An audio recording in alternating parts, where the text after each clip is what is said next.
Hey everyone, in today's quick tutorial, I'm going to show you how to deactivate your Facebook account.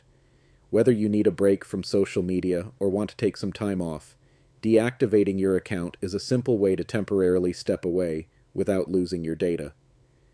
Let's jump right into it. Start by going to the top right corner of your profile and clicking on the account icon. From there, select Settings and Privacy, and then click Settings. In the Settings menu, navigate to Password and Security under Account Center, and then select Personal Details. Next, under Account Ownership and Control, click on Deactivation or Deletion. Select your account. Here, you'll see options to temporarily deactivate or permanently delete your account. Make sure to select Deactivate Account, as deleting it is permanent. Once you select Deactivation, your account will be temporarily deactivated, and your name and photos will be removed from most things you've shared. You'll still be able to use Messenger.